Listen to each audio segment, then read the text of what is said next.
로켓크로스로 처음 입고시켜본 상품이 하루에 20개씩 팔렸습니다. 물론 제일 많이 팔린 날 기준이지만 상품 구성은 1개짜리랑 2개짜리를 동시에 광고를 했었고요. 이때 2개짜리 묶음이 품절이 되었습니다. 그리고 1개짜리로 다시 매출이 이제 광고가 잘 되고 있다가 이때 광고 데이터를 전부 다 잃어버리고 광고마저도 초기화가 되어버렸습니다.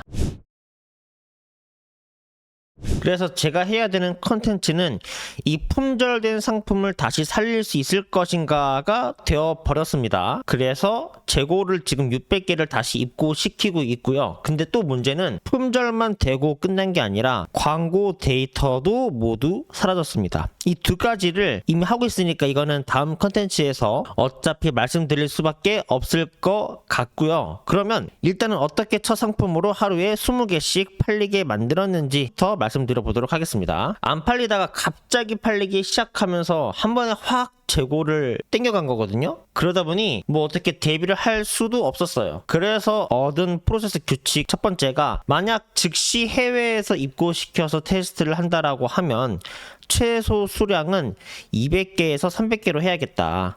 해외에서 입고시킬 때에는 약 18일에서 20일이 걸리기 때문이고 국내에서 입고시킬 경우 그래도 5일은 걸립니다. 두 번째, 과연 품절 후 재입고시켰을 때 기존의 광고 판매량이 다시 회복이 될 것인가. 그래서 지금 품절이 되었고 재고를 입고시키고 있잖아요. 국내에서도 일단 200개를 입고는 시켜놨습니다. 다시 회복이 되는지를 이제 해야 되는데 문제는 광고 데이터도 날아갔기 때문에 그냥 다시 시작하는 느낌으로 광고 데이터가 잃어버린 상품을 다시 광고를 시작했을 때 살릴 수가 있을 것인가가 이제 컨텐츠가 되어버린 느낌이네요. 그래서 세 번째로는 광고 데이터를 잃어버린 이유는 제가 광고 효율을 조절을 할 때 한 번에 2배 이상 조정을 했거든요.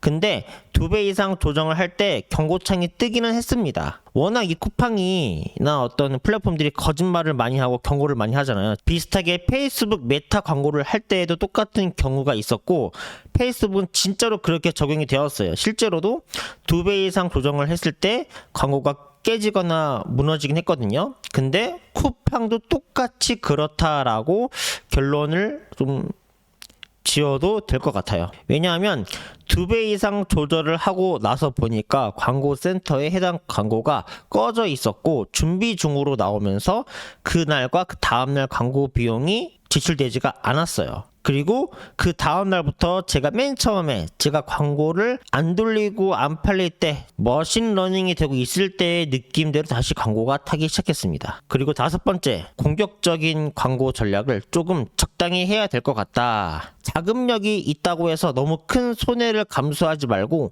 일단 팔리기 시작하면 빠르게 광고 로아스 조절을 해서 CPC 단가를 어느 정도 적당히 조금만 감당하면서 길게 가져가야 할 것 같다라는 판단입니다. 왜냐하면 쿠팡에서 광고 비용을 정산 금액에서 빼가잖아요. 그런데 매출 금액이나 순수익보다 광고비가 더 많이 나가면서 팔리게 되면 좋은 현상이거든요.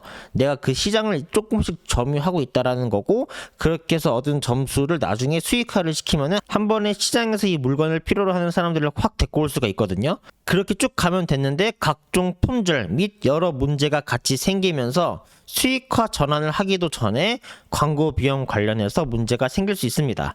일정 금액 이상 광고를 매출 비용 이상 태우면 광고비를 입금을 해야 하고 그 전까지는 광고가 되지 않는다라는 알람이 뜨기는 하지만 광고는 됩니다. 그래서 지금 재고가 입고되면 이 제품이 과연 어쨌든 살아날지 이 부분에 대해서 앞으로도 계속 다뤄보도록 하겠습니다.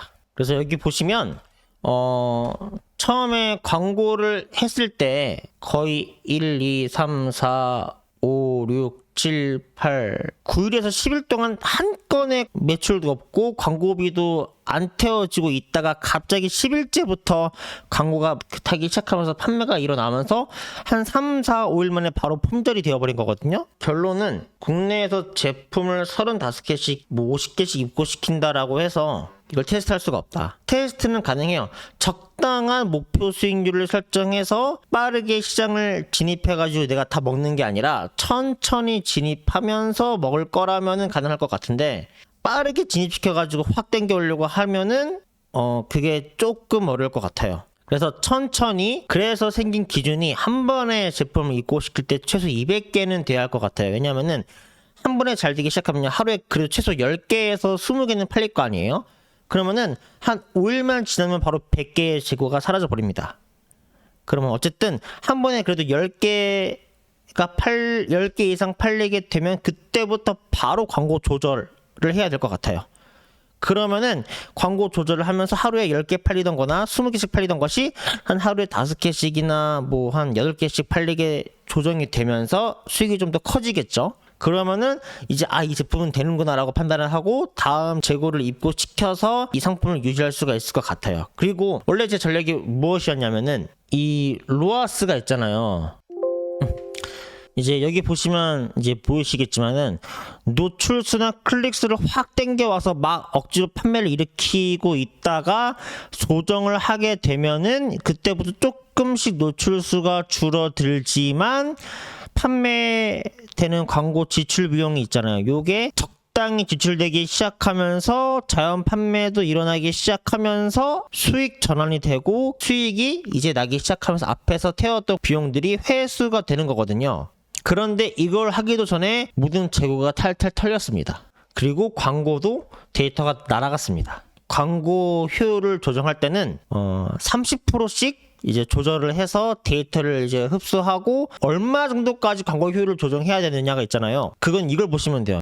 이 집행 예산이 낮아지면 수익이 늘어나겠죠? 이 로아스도 올라가겠죠? 근데 이제 이 로아스가 800%까지 올라갔는데 하루에 팔리는 개수도 3개밖에 안 돼. 이러면 너무 고효율적이잖아요. 적당히 600%까지의 효율이 나오게 하면은 광고 비용 한 10,000원 정도가 이제 태워지고 대신에 팔리는 개수는 한 11개야. 이러면은 아까보다는 그 수익이 크잖아요. 기간을 두고 테스트를 해보면서 이 한 달 예상 판매량이 가장 큰 금액이 나올 때를 기점으로 고정을 시켜 놓으면 되겠지라는 계획이었습니다. 그런데 이 계획을 해보려면은 보니까 재고가 충분히 있어야 되고 국내에서 입고가 되면은 더 좋고요. 근데 국내에서 입고를 시키려고 해도 제품 100개로는 부족하더라고요. 국내에서 입고를 시켜도 5일이 걸리니까. 그래서 아무래도 그냥 할 거면 차라리 넉넉하게 200개씩 입고를 시켜서 테스트를 빨리 끝내버리는 게 더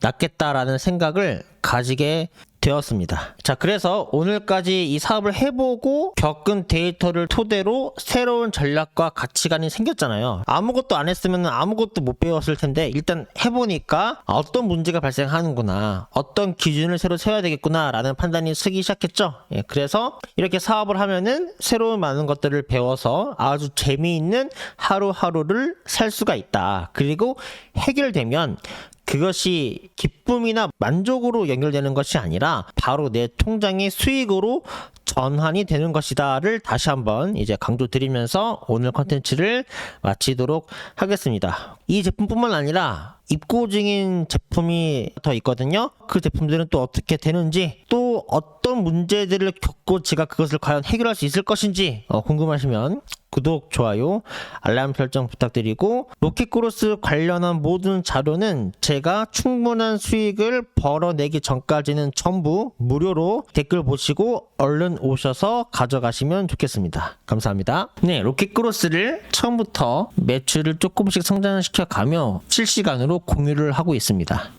한번 지켜봐 주실 분들은 구독과 좋아요, 알람 설정 부탁드리겠습니다. 감사합니다.